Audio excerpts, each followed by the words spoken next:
एक राज्य में एक नियम था, 5 वर्ष के लिए राजा बनता था, प्रजा चयन करती थी और 5 वर्ष का समय मिला करता था। कितने वर्ष का? 5 वर्ष का। लेकिन वहां पर राजा बनने के लिए लोग लालायित नहीं थे, आकांक्षाएं नहीं थी, वो बात अलग ही बनना पड़ता था। किसी की भावना नहीं थी, बड़ी मुश्किल से खोज करके किसी को राजा बनाया जाता था। आज तो राजा बनने की होड़ है। उस राज्य में कोई होड़ नहीं थी। कारण था कि 5 वर्ष के बाद उस राजा को सीमा के पार जो नदी थी, बहुत गहरी नदी थी, उसमें फेंक दिया जाता था।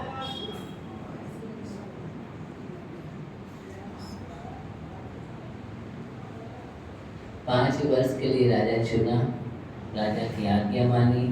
उसके बाद प्रजा ने 5 वर्ष के बाद उठा के वहां फेंक दिया। भीषण जंगल, जहाँ पर क्रूर से क्रूर हिंसक जंतु और इतनी गहरी खाई, नदी, मगरमच्छ से युक्त, और उसमें अगर फेंक दिया जाए तो क्या होगा? लौट करके कभी वापस नहीं आता था। अब हर जानते कि 5 वर्ष की आयु है राजा बनने के लिए, 5 वर्ष थे, उसके बाद तो लौट करके आना नहीं है। और अगर ऐसी बात हो तो कोई भी राजा बनने के लिए तैयार नहीं होगा। कौन होगा? हाँ, आपसे कहा जाए तो आप तैयार होंगे क्या? नहीं, क्योंकि ऐसे कौन राजा बनेगा? 5 वर्ष के बाद तुम्हारा बाजा बचाना है, तो ऐसे राजा बनने से कोई फायदा नहीं है। एक क्रम चल रहा था, परंपरा चल रही थी। आप भी तो ऐसे ही कर रहे हैं। आप भी 5 वर्ष के लिए राजा बनते हो, आपको भी वापस गहरी खाई में फेंक दिया जाता है। लेकिन आपको अपना ख्याल नहीं है, ध्यान देना अच्छी तरह से, बिल्कुल भी ख्याल नहीं है। विजय भैया, ज्ञानी, थोड़ा ख्याल करो अपना ध्यान रखा करो। इस सब का ध्यान करना बंद कर दो, अपना ध्यान रखो। बहुत सारी पर्याय हैं जिनमें हमने सबका ध्यान रखा है, अपना अभी तक नहीं रखा है। बेटी भैया, थकते नहीं हो? हाँ, अभी तक थके नहीं हो? किन किन का ध्यान तुम रखते चले आ रहे हो? किन किन में तुम लगे हुए हो? बराबर इतना मेहनत करते हो, श्रम करते हो, लेकिन अपने लिए नहीं करते हो। अभी तक जो भी किया हमने दूसरों के लिए किया है। इतनी पर्याय हमने बिताई है, वो सब दूसरों के लिए थी, या तो कुटुंब के लिए, परिवार के लिए, संबंधी के लिए, मित्रों के लिए, अथवा पड़ोसी के लिए। इसके अलावा आपका समय किसने दिया? इसी में तो गया है। देखो, पड़ोसी समझ रहे, शरीर, इस शरीर से संबंध रखने वाले परिवार, कुटुंब आदि, संपादित धन संपदा आदि, इस सब कुछ हमने इसी में समय बिताया है। लेकिन अभी तक अपना समय अपने लिए नहीं निकाला। अपना समय, दूसरों का समय नहीं दे रहा हूँ, ध्यान देना इस बात पर। धनचिंती, अपना समय अपने लिए अभी तक नहीं निकाला कमल भैया, यानी इसलिए अभी तक तू कमल जैसा नहीं खिला।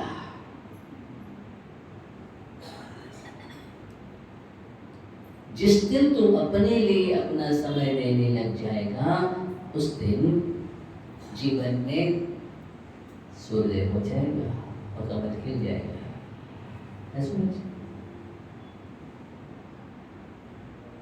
ध्यान देना।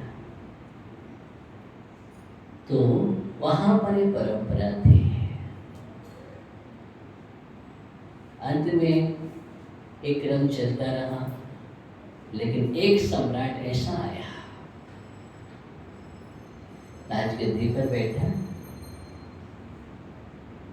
लेकिन वो प्रसन्न था, एकदम प्रसन्न था। अभी तक जो भी राजगद्दी पर बैठते थे वो खुश नहीं थे। वो जैसे राजगद्दी पर बैठे दुखी हो जाया करते थे। उनके लिए कष्ट, दुख, मानसिकता और हमेशा ही भय। लेकिन इस सम्राट के अंदर कोई भय नहीं है। सुनिए संजय भैया, इस सम्राट के अंदर कोई भय नहीं है। आराम से बढ़िया नैतिक जीवन जी रहा है, धार्मिक जीवन जी रहा है, प्रजा को भी सही मार्गदर्शन कर रहा है, प्रजा का भी लालन पालन कर रहा है, वात्सल्य है, स्नेह से भरा हुआ है, अपनी प्रजा के प्रति धर्म से भरा हुआ है। इतना अच्छा राज्य का संचालन कर रहा है कि अभी तक ऐसा सम्राट मिला ही नहीं था। सम्राट तो ऐसा ही होना चाहिए, राजा ऐसा ही होना चाहिए कि अपनी प्रजा को मालूम है पुत्रवत पालन करते हैं। पूरी की पूरी प्रजा पुत्र के समान हुआ करती है। राजा के लिए, सम्राट के लिए वही सच्चा सम्राट कहलाता है, जिसकी सभी के प्रति हित की भावना रहती है, किसी को कष्ट ना हो, कहीं तकलीफ ना हो। हमारे राज्य में ये बहुत जरूरी है।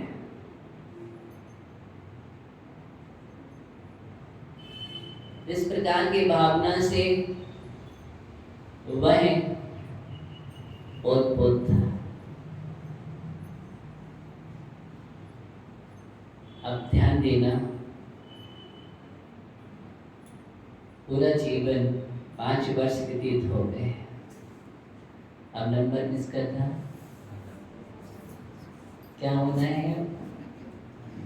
5 वर्ष के बाद दोबारा नहीं चुना जाएगा। नियम था वह नियम था कि सम्राट को दोबारा सम्राट नहीं बनाया जाता। आज तो चल रहा है, सब चलता रहता है बराबर। कहीं एक ही सम्राट चलता है, कहीं 10 साल, कहीं 15 साल, कहीं 20 साल, सब कुछ चलता रहता है। लेकिन वहाँ का एक सिस्टम था। क्या था? वहाँ का एक सिस्टम था सम्राट बनाने का। अब 5 वर्ष के बाद तो उसको वही सिस्टम वापस सीमा के पार बाहर खाई में, और जैसे ही प्रजा वहां पर ले जाते हैं उसको वहां पर नीचे फेंकती है, और वह मालूम है तत्काल ही सजग होकर के और उस पुल से उस पार चला जाता है। पुल से उस पार चला जाता है और उस पार भी उसका जीवन आनंदित है। उस पार भी वह दुखी नहीं है, इस पार भी दुखी नहीं था, उस पार भी दुखी नहीं है। क्यों? क्यों? क्योंकि उसने 5 साल में ऐसा कार्य किया था कि उस गहरी खाई जो थी, नदी थी, उस पर एक पुल का निर्माण कर लिया था, और उस पार उसने एक नगर बसा लिया था।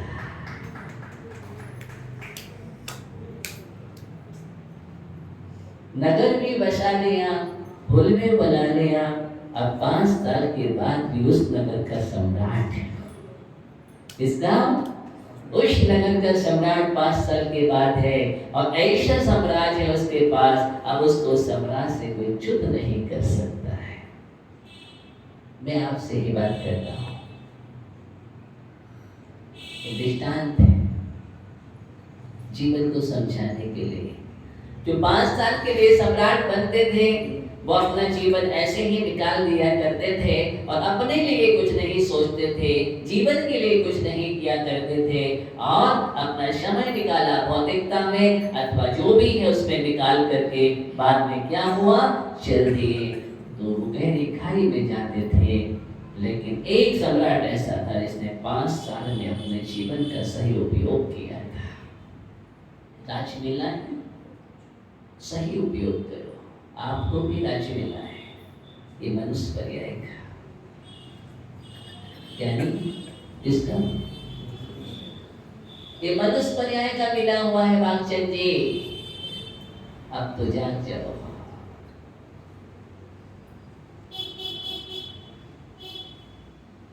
और अब ज्यादा बड़ा सम्राट नहीं मिला है, ये मनुष्य आयु है कुछ पल की है, ज्यादा लंबी भी तो नहीं है।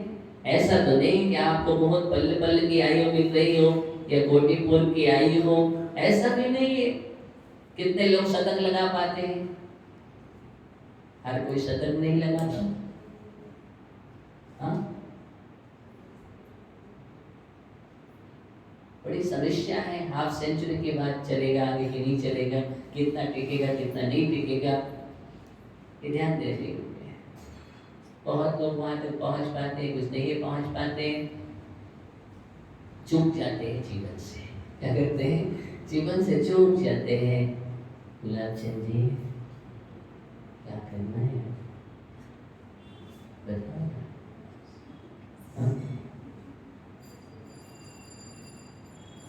देखो कितनी अच्छी बात है। बातचीत जी हमको सुनाते हैं, बोले हम ये धर्मचंद जी और एक कौन से गोपाल जी और हम लोग एक साथ क्लास में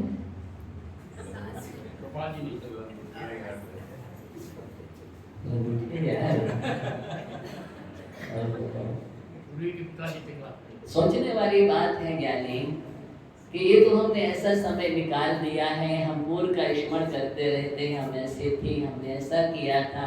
लेकिन ज्ञानी मैं चाहता हूँ कि आप ऐसा भी काम कर लो कि आपका भी इतिहास बन जाए, आगे जाकर के लोग भी याद रखें कि देखो ये सही सही लंगोटिया याद थे। हाँ, आराम से अपने जीवन में अब ऐसा काम करो जीवन में कि कम से कम बढ़िया हमारा जीवन धर्म में व्यतीत हो, संयम में व्यतीत हो और जीवन संयम के साथ हो, पीछे का मतलब हाथ हो। क्या हो? पीछे कमंडल हाथ हो। जाना तो सबको है लेकिन हम कम से कम पीछे कमंडल के साथ हो, ये हमारे जीवन में होना चाहिए। देखो कितनी खुश हो रही मतलब कि हाँ बहुत अच्छी बात है, कितनी अच्छी बात कही। अगर ये ले लेंगे तो हम भी ले लेंगे। भावना बिल्कुल ऐसे ही होना चाहिए। अच्छी अच्छी भावना है यहाँ पर, ऐसा नहीं है। विजय जी तो तैयार रहते हैं और जब दीदी बोलती कि हम मेरा दादी को ले जाएंगे, दादी नहीं हम दादी बोलते हैं, कोई दिक्कत नहीं, उनको ले जाएंगे। बोले नहीं नहीं हम क्या करेंगे, हम भी साथ में चलेंगे। क्या बात है, अगली दीक्षा लेंगे तो हम भी ले लेंगे। ऐसे है भैया। हाँ देखो तो कम से कम आनंद प्रकाश जी और धनजला जी से कुछ नहीं कह रहे हैं। अब कुछ नए नए भी तो आगे बढ़ाए। हाँ अभी नहीं बढ़ेगा जी, अभी तो वही के वही तो थोड़ा सा परिवर्तन लाओ जीवन में। क्या लाओ? परिवर्तन जीवन में लाओ, बहुत जरूरी है। कितने साल का राज मिला है? 5 साल का। आपको कितने समय का राज मिला है? हाँ, खाई में फेंक दिया जाए और चला जाए जीव अच्छा है। आयु कर्म तो अंत में फेंक ही देता है। फेंकने वाला कौन? आयु कर्म है। आयु कर्म अंत में आपको उसमें फेंक देता है, जान लेना। और एक वो है आयु कर्म फेंके, उससे पहले अपने जीवन में इस प्रकार की हमने व्यवस्था कर ली है कि अब हमें कोई कष्ट ही नहीं है। मैं उस पार जाने के बाद न मृतक में जाऊंगा, न निगोद में जाऊंगा, न त्रियंश में जाऊंगा। संयम धारण किया है तो मैं दूसरे नगर का सम्राट बन जाऊंगा। क्या बन जाऊंगा? दूसरे नगर का सम्राट बन जाऊंगा। तुम जीवन का सही उपयोग करो, ये मिला है, बढ़िया पूजन करो, बढ़िया भक्ति करो, आराधना करो, संयम की साधना करो, अपने जीवन के लिए लक्ष्य बनाओ और इस लक्ष्य के साथ बढ़िया सिद्ध चक्र विधान मिल रहा है 18 तारीख से। हाँ, इतना बढ़िया आराधना चलेगी। हम 9-10 दिन एकदम ऐसा भक्तिमय, एक रसमय ऐसा समय मिल रहा है, जैसा लगना चाहिए महोत्सव उत्सव अपने जीवन के लिए है। इस जीवन में हमने कुछ किया है, कम से कम ये तो किया है, सिद्ध चक्र विधान के संस्कार अपने जीवन में डालेंगे। ये आराधना की है, इस महा आराधना का बहुत बड़ा प्रभाव होता है। पता नहीं कौन सी आराधना, कौन सा उपदेश, कौन सा संस्कार, निर्वाणी का कौन सा शब्द हमारे जीवन को बदल दे। और ये लोक में जो 14 राजपूतन लोक पुरुष संठान तामे जीव अनाथ परमत है विज्ञान। लोग 14 राज्यों उतंग जो लोग हैं, इसमें हमने 4 गति के माध्यम से भ्रमण किया है और निगोज से लेकर के बराबर हमने यात्रा की है। गिरियत तक तो यात्रा करता रहा पंच परावर्तन में जीव, और कभी नरक में गया, कभी त्रियंश में गया है और कभी मनुष्य बना है, देव भी बना है। चारों गतियों में इसने भ्रमण किया है। लोक पुरुष संठान ये लोग हैं जो हमें दिखाई तो नहीं देता है, लेकिन लोग हैं, पुरुषाकार आकृति है इसकी। जैसे आप खड़े हो जाइए और एक पुरुष खड़े हो जाए, दोनों पैरों को फैला ले, अपने दोनों हाथ कमर पर रख ले, एकदम सीधा खड़ा हो जाए, इसका नाम लोक है, आकृति है। इस लोक में हमने ऐसा भ्रमण किया है। नीचे 7 राजू है और ऊपर भी 7 राजू, 2 मध्य लोक, एक राजू चौड़ाई वाला असंख्यात द्वीप समुद्र है इसमें। और ऐसे में हमने निरंतर भ्रमण करते रहे हैं, लेकिन अब हमें लोक के शीर्ष पर बैठना है। किस पर बैठना है? अब मुझे लोक भावना का चिंतन करते हुए लोक में नहीं, लोक के शिखर पर बैठना है, जहां पर सिद्धालय में सिद्ध जीव बैठे हैं। लक्ष्य हमारा क्या है? मस्तिष्क पर बैठना। इस कहाँ बैठना है? नहीं, किसी के सिर पर नहीं बैठना। वो नहीं कह रहा हूँ मैं तुम जाकर किसी के सिर पर बैठते हो, हमारे माथे पर बैठो, सिर पर मत बैठो। नहीं, लोग तो कहता है तुम्हारे सिर पर बैठ जाओ, लोग बहुत अच्छा है। लोग कहता है कि तुम्हारे मस्तिष्क पर ही बैठो, मस्तिष्क पर शोभायमान हो, ये लोग की शोभा है और तुम्हारी शोभा है। सिद्ध बन करके बैठना है।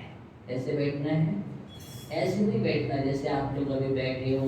नहीं, सिद्ध बन करके बैठना है, कर्मों का क्षय करके बैठना है। मुझे ये लोग अकृत्रिम है, किसी ने बनाया नहीं है, स्वभाव का निर्मित है। लोगों अकृत्रिम कर लो, ऐसा लिखा है कि लोग सारे, इसलिए लोग सृष्टि का कोई रचयिता नहीं है, सृष्टि को कोई बनाता नहीं है। सृष्टि तो स्वयं निर्मित है, अपना ही आधार आधेय है। क्या है? अपना ही आधार आधेय है कि किसी के माध्यम से नहीं, कि कोई शेष नाग पर टिकी हो, ऐसा कुछ नहीं है, या किसी और पर टिकी हो, नहीं, ऐसा कुछ भी नहीं है। आप देखते हैं लोक का आधार एक वायुमंडल है। क्या है? वायुमंडल, चारों वायुमंडल है। 3 प्रकार का वलय बनता है, घनपात वलय, घनोदाधिपात वलय, तनुपात वलय। ये वायु के पिंड हैं, इनके आधार से, एक दूसरे के आधार से, और एक किसके आधार से है? ये तो सब आकाश के आधार से है, और आकाश स्वयं स्थित है। कोई बनाने वाला नहीं है, कोई मिटाने वाला नहीं है, इसका कोई करता न हरता कोई भी नहीं है, न करने वाला न कोई हरने वाला। अमिट अनादि है। क्या पढ़ते हो? अमिट है, अनादि से है। इस अमिट अनादि संसार में, लोक में यह जीव भ्रमण करता रहता है। जीव अरुबुद्गल नाचे। किसके कारण? क्यों नाचता है? कर्म उपाधि, कर्मों के कारण। किसके कारण? कर्मों के कारण यह इसमें नृत्य करता रहता है। अब नृत्य मत करो, आचार्य समझा रहे हैं कि नृत्य मत करो। कब तक तुम इस संसार में नृत्य करते रहोगे, लोक में नृत्य करते रहोगे? नहीं, अब हमें शीश धरो माथा, अब वहाँ पर निश्चित होकर के कहाँ अपने आप में स्थिर होकर के उस मस्तिष्क पर विराजता है। इसलिए एक बात का ध्यान रखना, इसमें बहुत सारी चर्चा थी, सृष्टिवाद के खंडन की भी चर्चा है कि लोक को बनाने वाला कोई नहीं है, ऐसा कोई ईश्वर नहीं है जो सृष्टि को बनाता हो, तो सृष्टि का कोई निर्माता नहीं है। सृष्टि तो थी, अनादि से है और रहेगी। ऐसा नहीं कोई आकाश में कहीं बैठा हो और वो बना रहा हो, नहीं भैया, ऐसे कैसे बनाएगा वो, और किससे बनाएगा वो, और बनाने का काम थोड़ी करता है। करता पने से दूर हो गया है, जो करते थे बुद्धि से भी दूर हो गया है, उसी का नाम तो ईश्वर है। परमात्मा वही है जो सब कुछ करने योग्यता, कृतकृत्य बोलते हैं, क्या बोलते हैं, कृतकृत्य होता है, उसका नाम परमात्मा है। और बनाने मिटाने वाला हो तो परमात्मा कैसे हो जाएगा।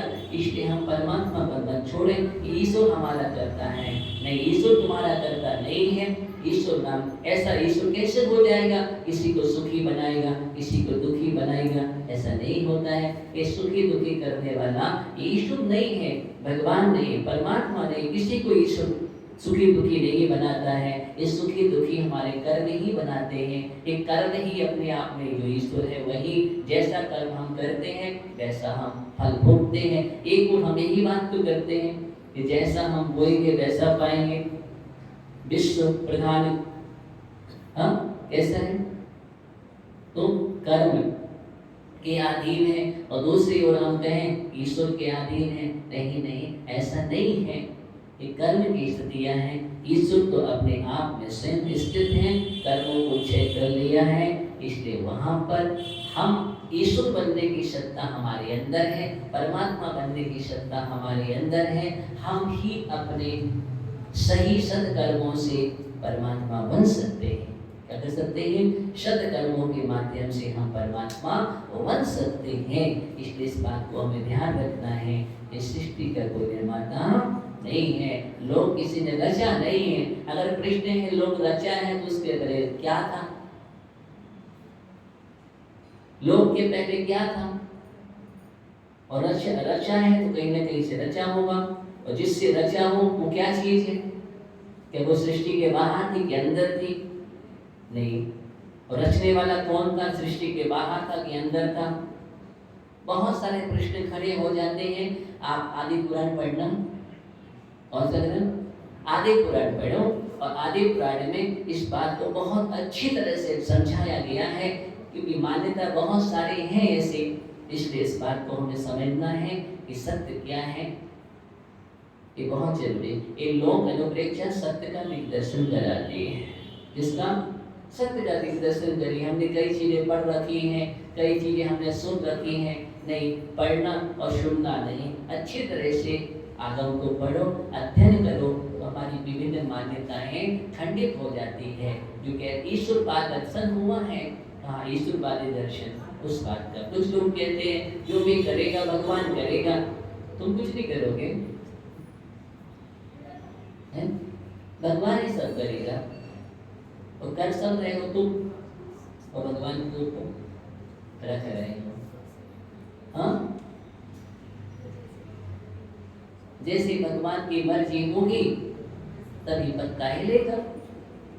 हाँ, मतलब भगवान की मर्जी से तुम्हारा कुछ भी नहीं है। तो तुम्हारा एक कर्म विधान विश्व कर रहा था, ये कहाँ जाएगा फिर? तो कर्म प्रधान, एक और कर्म प्रधान और एक भगवान की मर्जी, नहीं नहीं, ऐसा कैसे हो जाएगा अपने आप में? फल वही देगा,